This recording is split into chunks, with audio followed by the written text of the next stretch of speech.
Hello and welcome back to the Frogs of War podcast. I'm Anthony North. That's Russ Hodges. We've got a great show for you guys tonight. We've got an excellent week of TCU basketball took place since we last talked. Have some football news, some baseball news, and tennis headed into the weekend. Russ, how's it going? Was excited to see Hypnotoad make a reappearance at the Oklahoma game earlier this week. I know that got the crowd all excited at Schollmeyer, and what a crazy last couple of games it's been for TCU basketball, going on the road and getting really what's a historic win against a top-ranked Kansas team, and then coming home and seemingly playing with a renewed sense of energy. And you could just feel the vibe in the stadium was on another level for that game, and the players matched that. And it's the rough feeling that we were experiencing post national championship, Kendall Briles news, basketball, tough losses, and maybe things are finally turning around here a little bit. Yeah, it was nice to have just a solid, great week of good news out of TCU. So, and yeah, the crowd in Schollmeyer for that Oklahoma game, students back in session, the blackout, they brought the football team out. We'll talk about the game in a little bit, but just the excitement around TCU basketball is, going into the season, it felt like maybe people were getting a little too high on the Frogs, but TCU's absolutely living up to all of that right now and then some. I mean, the win at Kansas is an all-time great win for the program, something that I don't know if we would have ever expected to see out of TCU basketball. So really just great to see that, man, this team is really on a roll right now and coming off, a little bit of a slow start in the conference, but now sitting right there in the mix, the Big 12 standings at the top, separated between one game from first through sixth. All of those top six in the conference are in like the top 15 of the AP polls, are all like projected top six seeds in the NCAA tournament. So it's going to be a very interesting finish to the conference schedule once things turn over to that second game where everybody, the true round robin in the Big 12. But going back to the Kansas contest last Saturday, coming off the loss to West Virginia, things were feeling like this could be a really difficult spot here, and Kansas itself coming off of a loss to Kansas State in the midweek in their big rivalry game, and Kansas at the time still ranked number 2, still Fog Allen Fieldhouse, one of the toughest places to play in all of college basketball. And TCU went in there and just really smacked them around. Yeah, we kind of called this the Shahada Wells game when we were talking back and forth in the chat a little bit. And that's kind of the beauty of college sports, and specifically college basketball, is every once in a while you have these kind of games where you have a player who may not play a very prominent role on the team, or a player who's been struggling a little bit.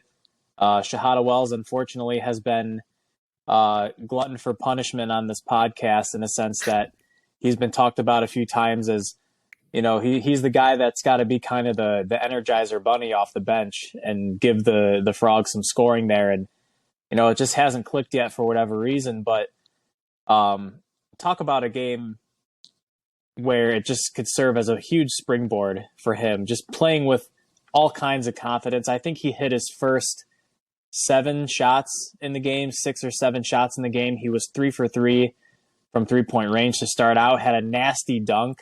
When TCU forced a steal, he gets out, and they called it a poster. I don't know if I'd necessarily call it a poster. Maybe we could put the purple glasses on and say yes, but it was a sick play nevertheless, and just a huge individual effort from him. But as a whole, I mean, the team just played lights out. I mean, Bill Self made a comment, I believe, after the game, how TCU basically did everything perfectly. And even though Jalen Wilson scores 30 points, typically when a team has a player go for 30 at the high school level, at college level. You'd think that team might have a good chance to win that game, but TCU shot the ball very well in this game. Is that kind of shooting sustainable? I'm not sure, but for this particular game against this opponent, and like you said, coming off a game against West Virginia that we talked about, it's kind of that classic trap game. You beat Kansas State, a team that was red hot. You got to go on the road to an unranked team in conference that didn't have a conference win, but you're 0-11 in West Virginia, and you wind up losing that game, and morale is a little low. But you could tell that the players came out and played with a renewed sense of fire and energy. And a huge feather in the cap for TCU in terms of its resume for the postseason. But I think it just serves as a reminder, quite frankly, that TCU, when it's capable of shooting the ball like that for 40 minutes and playing the kind of defense it can play and getting out in transition, I think TCU is one of the best fast break teams in college basketball. If they can shoot the ball, 50% from the field, 40% from three-point range, they can compete with any team in the country. I firmly believe that. I think that win over Kansas shows that, and it's going to be an absolute bloodbath in the Big 12. There's no question about it. With 6 teams in the top 25, I don't even know if you can pick a favorite at this point. I think it's way too early to do that, but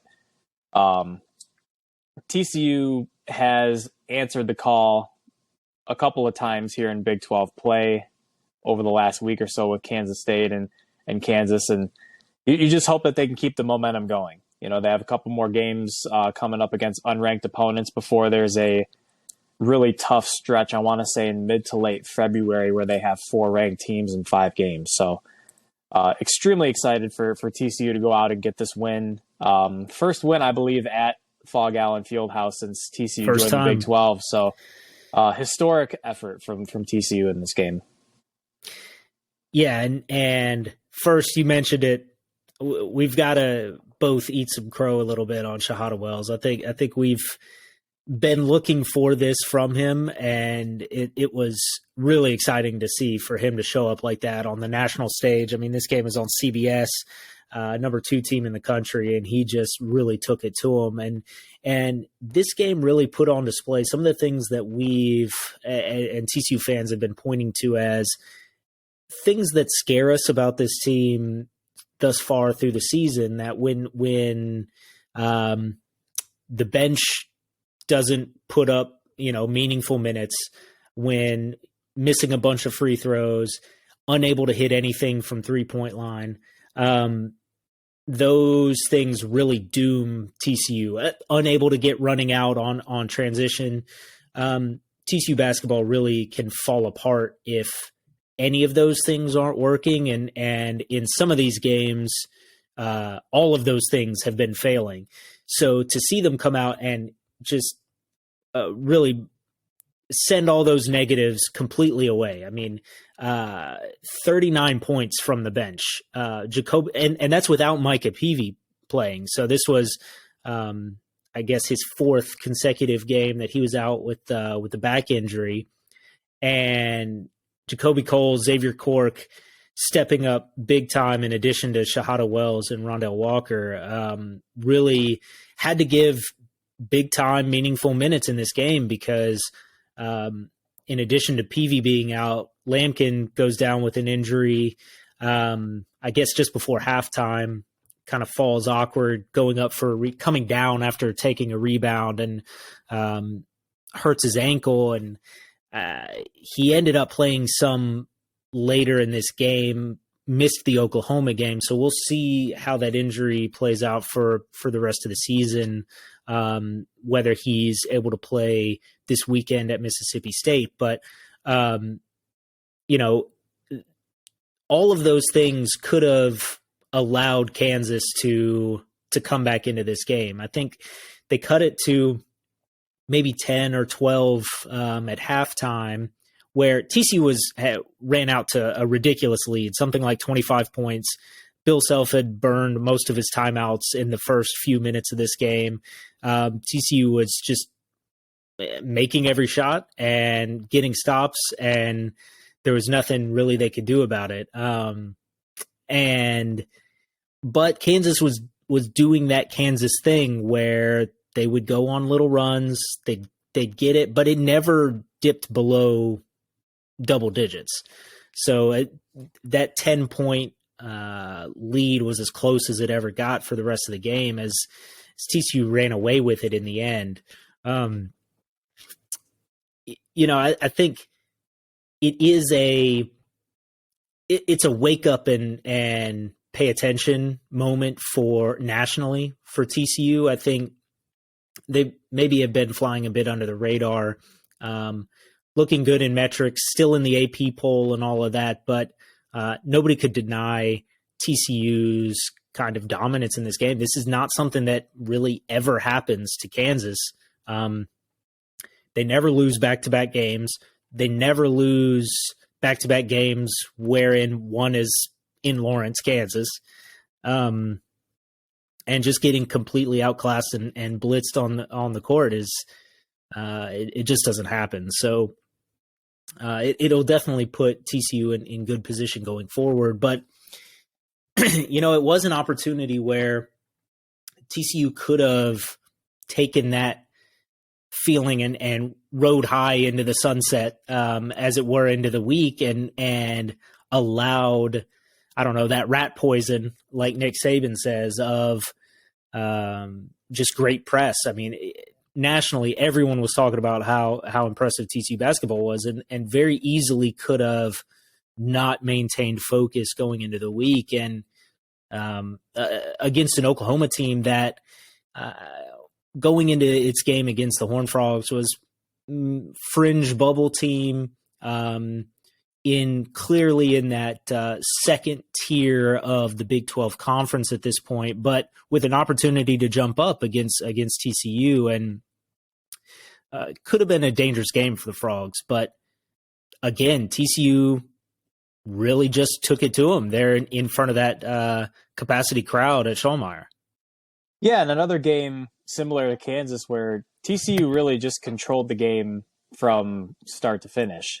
Kansas State, TCU controlled the game for, 36, 37 minutes. Kansas State made a little bit of a run there toward the end. Not much of a run that would, bring the Frogs within danger of losing that game. But TCU finishing really strong against Kansas was super encouraging. And to be able to close that one out and not allow any kind of late run in the last couple of minutes was encouraging. And taking that energy over to Oklahoma, like you said, this is another game that the Frogs just controlled from start to finish. They shot the ball really well. Mike Miles has been, one thing we haven't really talked about yet is just how efficient Mike Miles has been shooting the ball.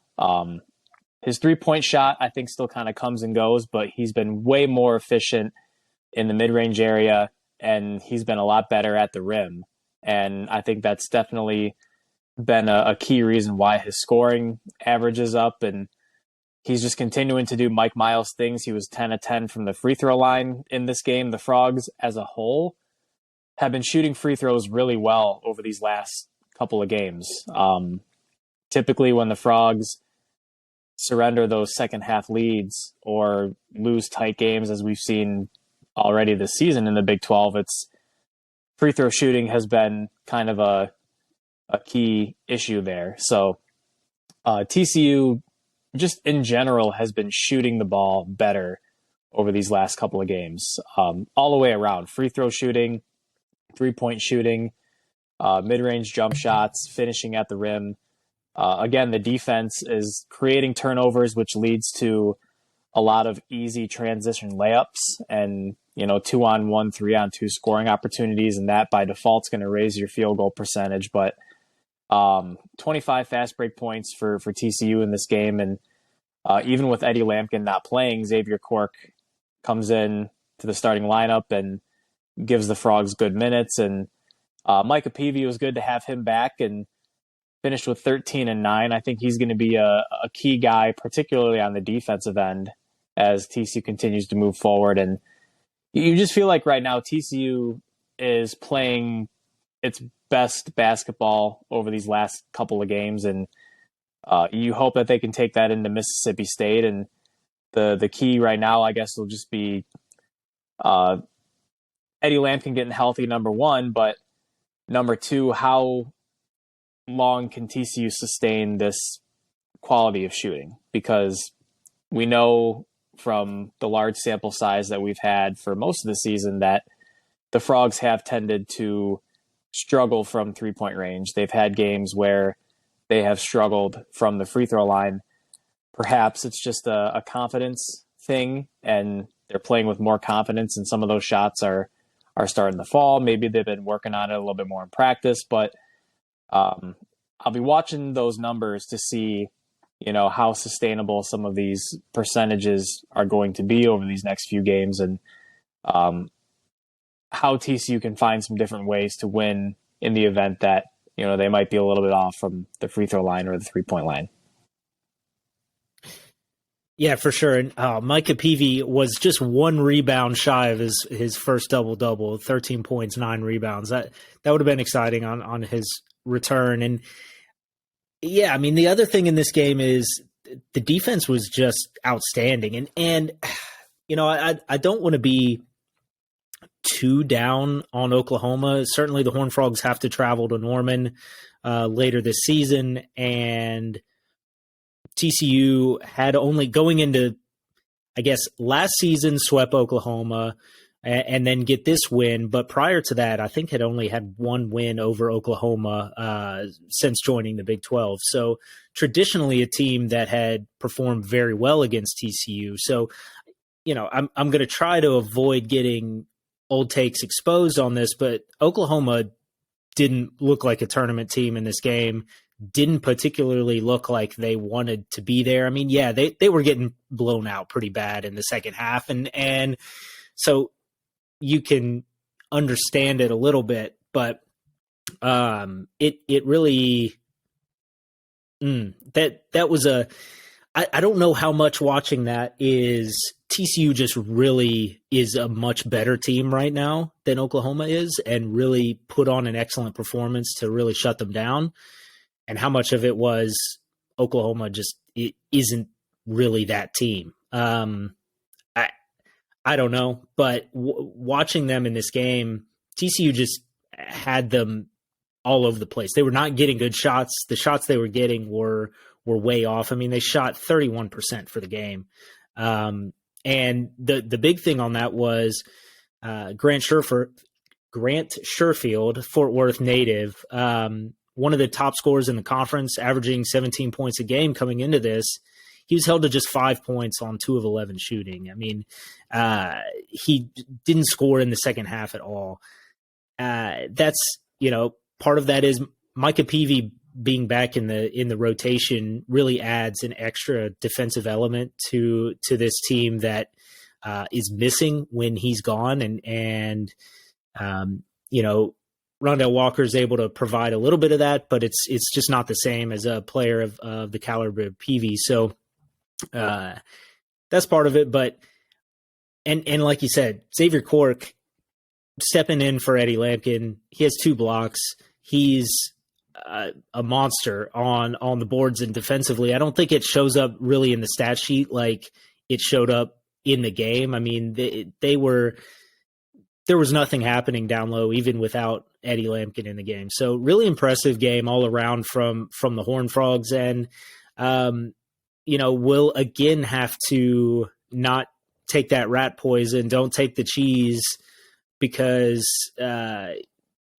we're talking about them. But again, TCU is getting the love nationally. I know some of the national reporters have put them in their top 5s right now.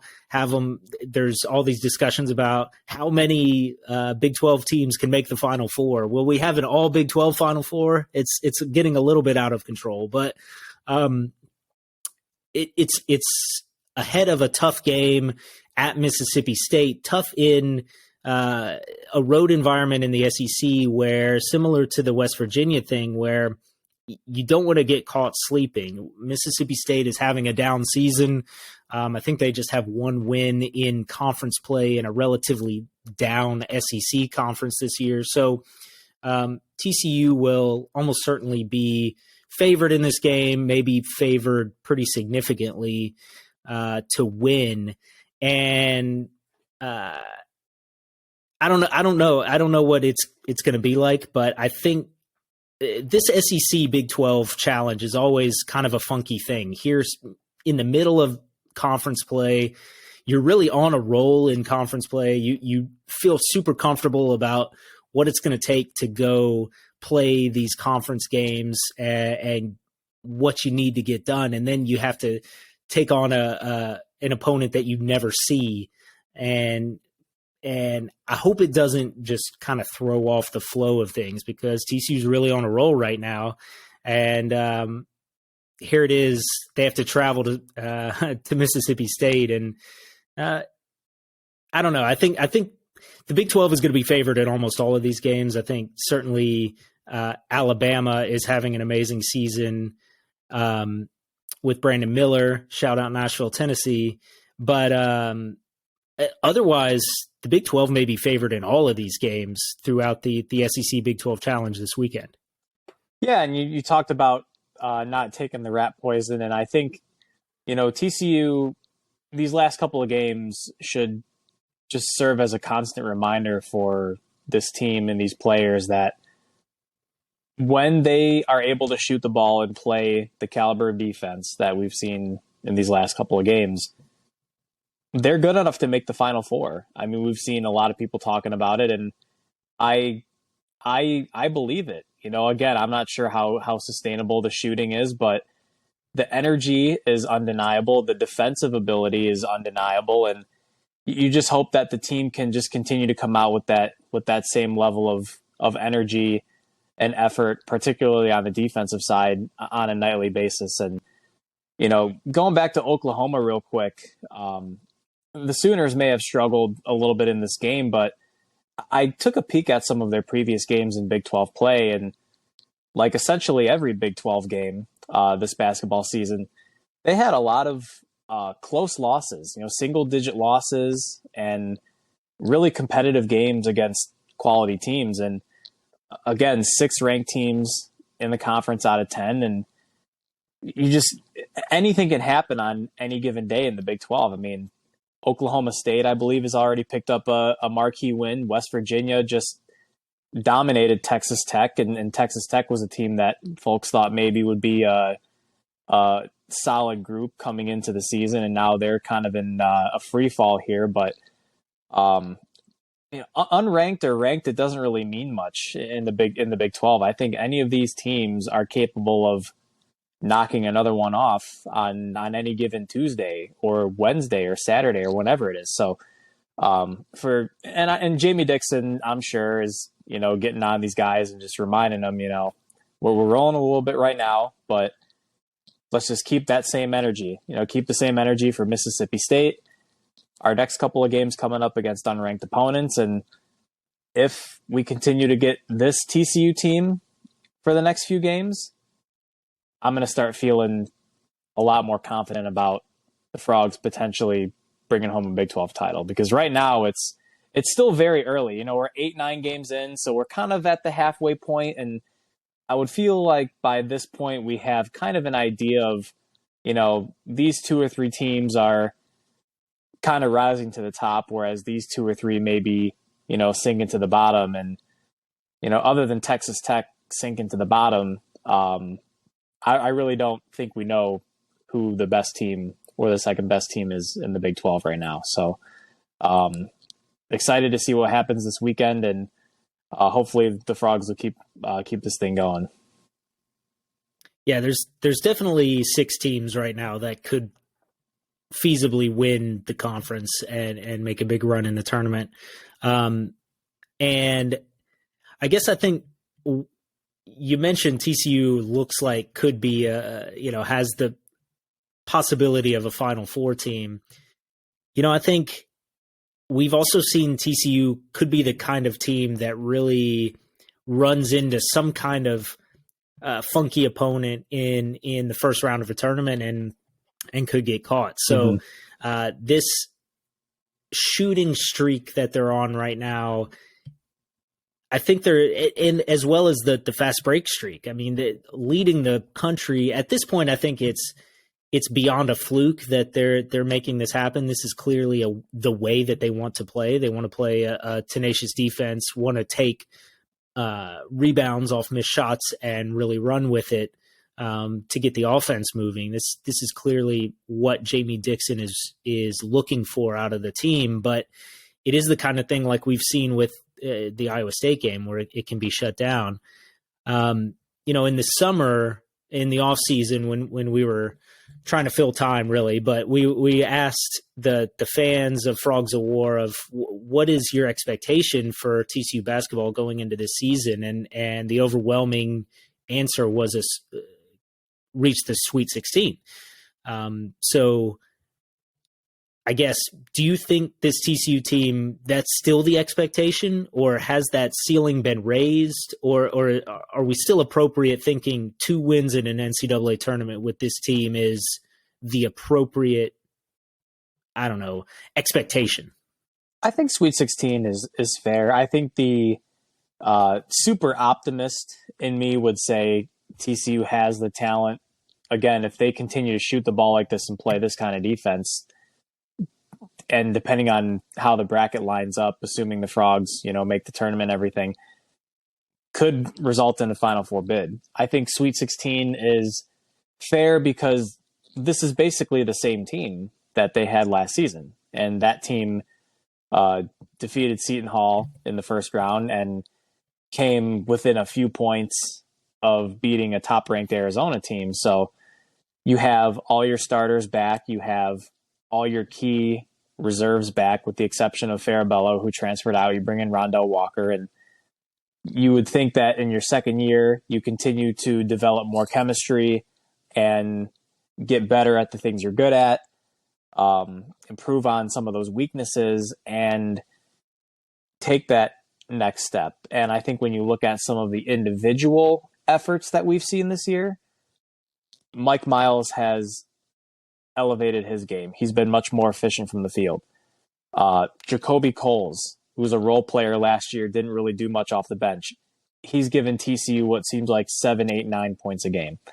Shahada Wells, who didn't play at all last year, has an enormous game against Kansas. Emmanuel Miller, guy who has been shooting 3-pointers this year, and I'm not sure how many 3-pointers he shot last year, but a team that on occasion is going to need some guys outside of, Miles or Wells or even Damian Baugh to knock down some 3-pointers. So he's been able to do that for TCU this year. Lampkin continues to be real solid on the boards. I think just collectively, on a player-by-player basis, you've seen some degree of improvement from a lot of these guys. And you just hope that as a cohesive unit, they can continue to play the way they've had over these last few games. And I think if we come back in, mid-February and TCU's only lost, maybe one more game, maybe we could talk about, raising those expectations a little bit, maybe Elite Eight or Final Four. But looking at what TCU did last season, the tournament run that the team went on, the personnel, they got to have everyone back this year. Players are making improvements to their game, expanding their game. Sweet 16 to me is absolutely fair. Yeah, and before we move off basketball, I just have to go back to not enough. We've talked about some of the improvements made and some of these role players who are really stepping up, but not enough can be said about Mike Miles. I mean, just the way that he controls a game. You mentioned his finishing at the rim has been, I think, much improved this season. He's been fantastic. He didn't have any assists in this Oklahoma game, but had 11 assists in the Kansas State win. So he's getting it done in different ways. And yeah, I mean, in just 28 minutes in this Oklahoma game, he scored 23 points. He's a force to be reckoned with, and is truly one of the best players in the country. I don't think he will ever reach that status of being in the like National Player of the Year conversation, just because some of those big men, Drew Timme, Zach Edey from Purdue, probably just fill up the stat sheet in a very different way. But the way that he's directing this TCU basketball team and putting it on its back when he needs to, or distributing when he needs to, just really impressive stuff. And I think sometimes we have to take a step back from it and look from the view of like, this is maybe one of the best TCU basketball players of all time in that we're witnessing here. So want to give a little appreciation there as well. Yeah, and Mike Miles is a player, like Damian Baugh, and they thought about maybe declaring for the draft or pursuing a pro career after last season. And, Mike Miles not only has elevated his game, but, he's making himself some guap right now. I think if he were to declare for the draft after last season, the optimist in me hopes that he gets taken maybe in the second round, but I feel like he's probably an undrafted free agent if he declares after last year. If he continues to play like this, he's looking at possibly being a late first round, early second round pick, in my opinion. I think some of the questions about Miles after last season were, can he be more efficient? Because he's a smaller guard. He's 6'2" and is kind of a, he's more of a shooting guard, I think, than a point guard. Damian Baugh kind of runs the show as far as, distributing the ball. But I think for Miles to take those next few steps and make that kind of impact at the NBA level, it's can you be a consistent facilitator when you need to be? Can you be more efficient from the field? And he's shooting over 50% from the field right now, and that's huge.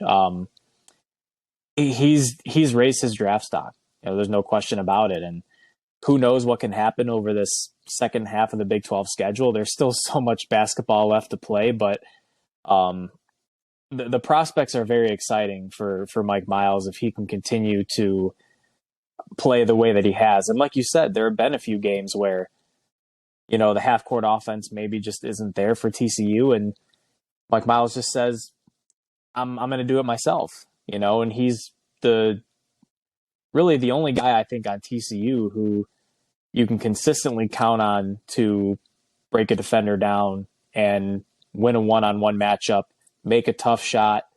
He's going to be one of your guys to go to down the stretch in crunch time. And it's just exciting to watch. He's a junior. Obviously, he could come back for one more year if he wants to, but I think he has an extremely bright future at the pro level if he can continue to play the way that he's been playing this year. Yeah, absolutely. So we'll move off basketball with that, and some quick football news. Maybe speaking of some bright futures, we'll see. But first is we got a kind of a late declaration that Lual Uguak, the defensive lineman who had transferred in this past season from Connecticut, has declared for the NFL draft. So another kind of rotation piece that the Horned Frogs will lose on that defensive line. So maybe have some building to do. Will be interesting to see how Gillespie and Sonny Dykes are able to fill up this defensive lineup with some of the losses that we've seen. The other kind of big news that came out was Jalen Robinson, the wide receiver from Ole Miss, and more notably previously with UCF, committed to TCU as a transfer. He had an okay season. I think he kind of slid to the background while at Ole Miss, but was a huge performer for Central Florida, with like 1,000 yards a couple years ago. He has 8 touchdowns over the last 2 seasons, or his last 2 seasons there. So a guy who's played a lot of football and has performed at a very high level, and a Fort Worth native coming home to join the Horned Frogs, and will likely step in maybe as backup to JoJo Earl or competing with JoJo Earl at that slot position. He's a little bit of a smaller guy, super fast, sure hands. So, but just another kind of big time addition to the TCU offense here through the transfer portal. Yeah, and I believe he went for about 1,000 yards in his last season at Central Florida before he transferred to Ole Miss, and didn't really get a lot of run with the Rebels. But it's interesting that TCU is continuing to be aggressive with the wide receiver position in the portal. They've already brought in John Paul Richardson, JoJo Earl, Jack Beck, the former tight end turned wide receiver from LSU, and now Jalen Robinson. So that's 4 guys that you're bringing in through the portal to catch passes. And you also have Cordell Russell, who played really well at the All-American Bowl from what I can see, and has actually supplanted Marcus Deal as the number 1 prospect in TCU's 2023 recruiting class. So he's a guy that... I hadn't seen that. That's cool. He's a guy that is going to be commanding some playing time right away. Not to mention you have Jordan Hudson coming back, who's a extremely talented freshman, former big-time 4-star receiver. There's so much talent at the receiver position coming back. It's obviously a bummer to lose Quentin Johnston, who could be a first-rounder or possibly even the first receiver taken in the draft this year. You're losing 2 guys in Darius Davis and Tay Barber, who were each contributors in their own way. Tay Barber, just such a reliable player. And Gunnar Henderson. Don't forget about Gunnar Henderson. Yeah, can't forget about Gunnar. All those H-slot guys who are going to be on their way out. You know, Darius Davis on special teams was named the winner of the Jet Award earlier today. So congratulations to Darius Davis on that. Definitely fitting. Yeah, definitely fitting for him to win the Jet Absolutely. Award. But they're going to need some guys to fill in some spots. And so you're aggressive in the portal. You got a big-time recruit coming in and still a lot of talent coming back. It's just going to be a matter of who's throwing the rock around and what kind of plays is Kendall Briles going to call up. And then the Uguak news I was kind of bummed out about that, because you're losing Dylan Horton, who's your leading sacker. Terrell Cooper was also a starter. Uguak, I think he had a year of eligibility remaining. He could have came back if he wanted and maybe competed for a starting spot. But George Ellis is another guy I think who's leaving, and I think Sonny Misi might be out of eligibility too. So you're going to need some young guys to come in and play right away. Sonny Dykes has talked about Marcus Deal coming in and possibly playing right away. Avion Carter is another 4-star D lineman who could maybe play right away. And then Zach Chapman, who for the longest time was a 3-star, has been recently bumped to 4-star status. So TCU continuing to see prospects get bumps in stars as opposed to losing stars once they decide to come here from other schools. Getting that respect. That's right. So you're going to have some guys coming in, some edge rushers and D linemen that I think are going to get a lot of playing time right away, because you look at some of the guys who are coming back, and I think you're pretty set at the nose tackle position with Dominic Williams and Timon Mitchell. You also had Doug Blue Eli, that former JUCO player, come in. But those other 2 D-line spots are kind of unknown right now. You have Caleb Fox, the Stephen F. Austin transfer, the freshmen that are coming in. But other than that, I'm not sure how much is returning. Some of those edge guys, in the true freshman recruiting class, it'll be interesting to see where they shake out, whether they end up as linebackers or if they can beef up and get down on the defensive line. And Rick D'Abreu, can't forget about him from East Carolina. In and more of a pass rusher. It'll be interesting to see how he fits into the 3-3-5. Doesn't have a super big frame compared to some of these other guys, but it's going to be a long off season. I mean, we're going to have spring ball, and then I think the portal will open up again after that, and then we'll get into the summer and fall stuff. So you think there may not be an opportunity to add some players later on, but in these portal days, there are always opportunities for players to seek new opportunities and find their way. So best of luck to Ugwak and welcome in Jalen Robinson and Sonny Dykes and staff reloading for 2023. Yeah, very little off season in college football nowadays. There's pretty well something going on, some kind of news going on just about year round. You mentioned signing day coming up. There's a couple of big names that TCU has their eye on. First is the safety Warren Roberson, 4-star guy that's been committed to the Frogs for some time, but did not sign in the early signing period. So we'll see if he sticks with the Frogs through signing day and signs that commitment letter, that national letter of intent, the NLI.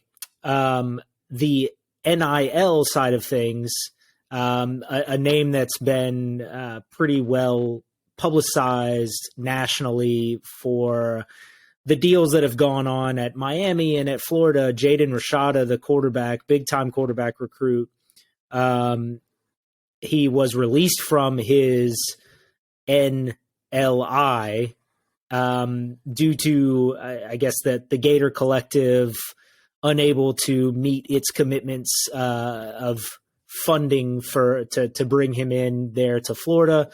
So he's opened his recruitment back up, and TCU is in the mix and has been out visiting with Rashad at his home, I guess, in California, and is bringing him in for a visit here in Fort Worth as well. So reporting from 247 has been all over that. So that would be quite a big get for the Horned Frogs to bring in a high-level quarterback prospect like Jaden Rashada, who would step in and be competing with Chandler Morris, I would think, right away for that starting role as soon as he were to get to campus.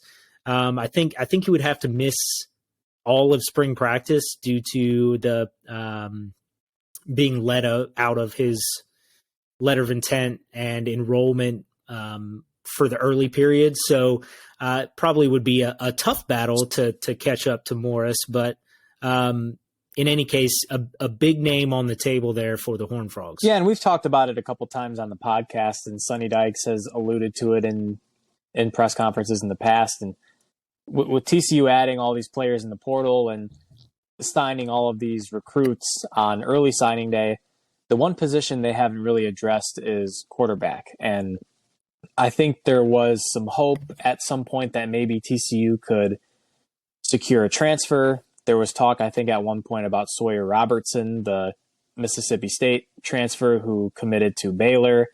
After that, it was Walker Howard who spurned TCU for Ole Miss. And so perhaps this is TCU making, one last push to try and bring another quarterback into the mix. And Kendall Briles, I guess, has a relationship with Jaden Rashad and his family, was involved in his recruitment in the past. And I think he's absolutely a guy. We just talked about Cordale Russell supplanting Marcus Deal as the number one recruit in this class. We would have a resupplantement if Jaden Rashada comes in. He's a fringe 5-star guy and definitely a quarterback who could come in and compete right away. I still think Chandler Morris is the starting quarterback going into 2023, but you don't really have a whole lot of depth right now. You have Josh Hoover coming back, who was a freshman this year, a former 3-star guy, but Max Duggan's declaring for the draft. You haven't been able to get a veteran guy in the portal. I'm not really sure either at this point how many quarterbacks are out there. Maybe after spring ball, some quarterbacks will enter the portal. I'm not sure about that, but not trying to get my hopes too high on Jaden Rashada. The recruitment process has been about as crazy as Zach. It kind of reminds me of Zach Evans' recruitment a few years ago, and how it was just, one day he's here and the next day he's there. And You just pray for the kid and his family, and you hope that they make the right decision for him. And if that winds up being TCU, then that will be awesome. But in the words of Michael Scott, no question about it, I am ready to be hurt again. Yeah, for sure. I mean, I think it's exciting to be in the mix there, and I think it would be a huge addition and for the future of the program and for your ability to bring in 2024 guys. I mean, to be able to say, look, we've got our quarterback locked down for the future. So come on and join this party. I think it really could do wonders going forward.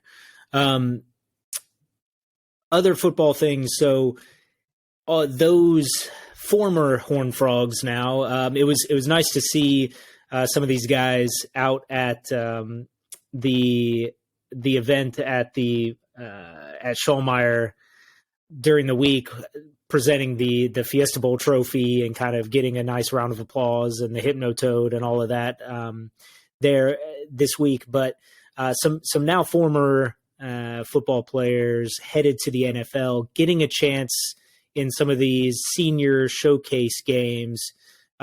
Russ, can you walk us through the schedule this next week or so as we get to some more opportunities to see our Horned Frogs out there on the field? Yeah, we got a few Senior Bowl games coming up. The first one will be the NFL Players Association's Collegiate Bowl. That'll be on January 28th. It'll be broadcast on the NFL Network. Alana Lee, the center, and Amari DiMercato, running back, are both going to be representing TCU in that game. Going into next week, we will have the East versus West Shrine Bowl. Travius Hodges-Tomlinson will be playing in that game, and he's listed as a safety. We'll see if he actually plays safety or if maybe that was just a typo and he's playing corner. Who knows? But that game will be on February 2nd at 7 p.m. Also on NFL Network. The Collegiate Bowl, January 28th, that'll be at 5 p.m. on NFL Network. So hopefully you have NFL Network. If you don't, maybe you can find an illegal stream online and watch the game somewhere.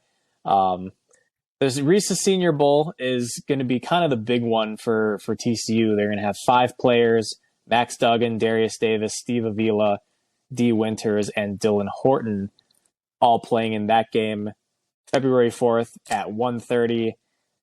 Practice during the week will be on ESPNU, and then the game itself will be, again, on NFL Network. So get your NFL Network passes or your subscription or whatever so you can tune in and watch the Frogs. Maybe you get lucky, find an illegal stream. You can watch the Frogs that way too. But some more opportunities for these players to get some looks. They're going to be working with NFL coaches. Matt Eberflus with the Bears, I think, may be involved with one of these games. Luke Getsy, the offensive coordinator for the Bears, I believe, is involved in the Collegiate Bowl, if I remember correctly. I could be wrong about that, but really good opportunity for these players. Obviously with the TCU Pro Day eventually coming and then potential combine invitations, those will be further opportunities for these guys to showcase their skills. But it'll be nice to see these guys, wear the TCU helmets one last time and hope to get some more stuff up on Frogs of War, and hopefully we have some good highlight clips coming up from these guys within the next week. Yeah, really excited to see what these guys can do again in kind of open competition here. Everybody fighting for jobs in the NFL, and there's so much focus on the quarterback position. It'll be very interesting to see what Max Duggan does there at the Senior Bowl. Opportunity for him to begin climbing up draft boards. I think seeing what Brock Purdy has been able to do here in the NFL playoffs, and knowing kind of the knocks on him going into the NFL, that if somebody like Purdy can do it, maybe we need to take some extra looks at some of these other guys that maybe we hadn't considered as much. So I think Duggan definitely has an opportunity to maybe make the most movement here to where maybe he's a fringe 6th, 7th round guy, and maybe he can jump up into day 2, the 4th round or so. I think it would take a lot maybe for that, but he's got that opportunity, and he's never shied away from that competition. So exciting to see all these guys again, and hopefully hear their names called on draft night in a few months. All right, that's probably it for football. Just a quick baseball news. So we're just a few weeks away now from first pitch, opening of the season, when the Frogs will take on Vanderbilt at Globe Life Field in Arlington. TCU, the Big 12 released their preseason kind of awards announcement. TCU was picked as the top team in the poll. Maybe a little bit surprising, but the Frogs have won the league in the regular season the last 2 years. So the coaches vote on that in this particular poll, and the Frogs were picked to go back to back, which would be quite an achievement. As well, the preseason player of the year, just like in basketball, Mike Miles was the Big 12 player of the year preseason, and TCU Baseball gets Braden Taylor, the third baseman, was named preseason player of the year. And the new shortstop, Anthony Silva, was named the freshman of the year. A big-time prospect, a top 70 level prospect out of high school, and coming to the Horned Frogs, filling a big hole there left by Tommy Sacco. So as well on the all-conference team, in addition to Braden Taylor, you've got Austin Davis and Elijah Nunez in the outfield. Davis has been in the Big 12 for a while. He was at West Virginia and transferred into to the Horned Frogs for this season, and then are joined by relief pitchers Luke Savage and Garrett Wright. Russ, I don't know if you have anything on this, but I'm just really excited for TCU baseball. I think I'm not a huge MLB guy. I don't follow the Major League Baseball that much. It's not really my thing. That's just too much. But college baseball is just the best. I love following college baseball. It's exciting stuff, and going to the games is such a fun time. And so really looking forward to this TCU baseball season, and looks to be another really great one on deck here for us. Yeah, this is a team that is going to score a lot of runs. When you look at how many bats are returning, like you said, you bring in Austin Davis from West Virginia, who's filling a pretty big hole as well in the outfield left by Porter Brown. But you have Luke Boyers and Elijah Nunez coming back. Your infield with Braden Taylor and Anthony Silva on the left side. You bring in Trey Richardson, who's a really good contact hitter, played at Baylor. He's also familiar with the Big 12. He's coming in probably to play second base. David Bishop, who apparently has bulked up quite a bit, commanded a important role in the lineup as the cleanup hitter for most of last season as a freshman, coming back and looking like he could have an opportunity to take a big step forward. And then Curtis Byrne, a catcher who can really hit as well. So I think this team is going to score a lot of runs. You have some really good relief pitching. The biggest question, I think, is just going to be, can you get enough starting pitching? The Vanderbilt transfer that came in, Brett Hansen, got injured over the offseason and has already transferred out. So that's one guy who maybe you hope can earn a starting spot, not on the team anymore. So you have a couple notable returning starters coming back, but that's, I think, like it was last year, going to be the big question with this TCU team is, the Frogs scored a lot of runs last year. They had a lot of exciting games as a result of that, but they also gave up quite a few. So if they can find some starting pitching with the guys they have on the back end and the bats they're going to have up and down the lineup, this could potentially wind up being a very scary TCU baseball team. Yeah, it's going to be tough replacing Austin Krob and Riley Cornelio in that starting lineup, and Marcelo Perez as well. So the big name that seems like maybe Ryan Vanderhey coming in is going to be a potentially step up into a starting role. It'll be interesting to see how that kind of rotation works, because this team has it built, but doesn't have that. At least we don't see it yet. We haven't seen it yet. That starting pitcher that's just your shutdown guy that works through 7 innings and with 9 strikeouts, and that may not be on the roster this season. And so having this excellent relief pitching, having an excellent top to bottom 1 to 9 hitting lineup will certainly make for some fun baseball games, and looking forward to it out at Lupton. All right. Final thing, another thing looking forward to. So this weekend is the men's tennis ITA kickoff weekend. So it's kind of the opening round of the indoor tournament for NCAA. So TCU is a host and will host Gonzaga on Saturday, and the winner of that match will get Utah or Texas Tech in the second round on Sunday. And then the winner of that regional goes into the tournament up near you in Chicago, where TCU will be looking to defend their indoor national championship earned last season. As always, I will encourage folks to go out to the tennis facility and go catch a match. This is going to be really exciting. I think it's going to be the kind of thing where you're hanging on every point, because it is a tournament. It's a tournament environment, and so TCU has been fantastic this season. Did get its first road win of the season at Tulsa last week since we last talked. Continuing to play up to their rankings. They're number 3 in the current rankings.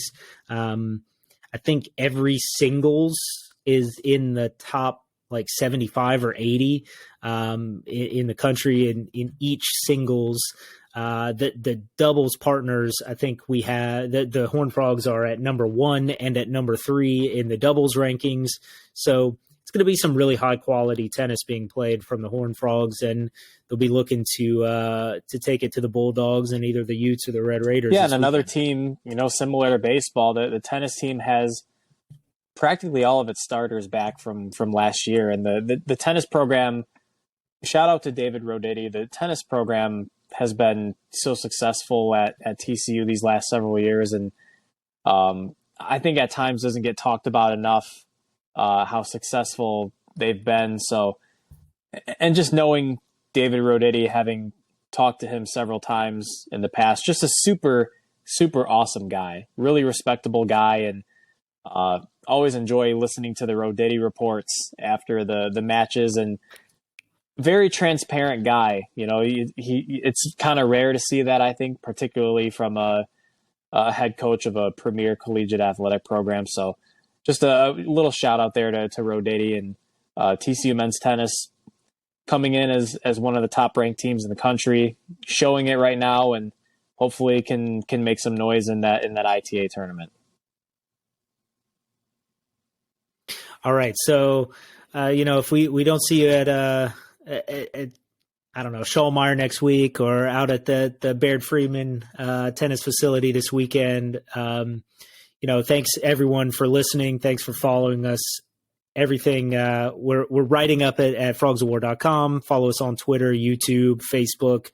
And thanks for listening here to this podcast. We'll sign off. Go Frogs.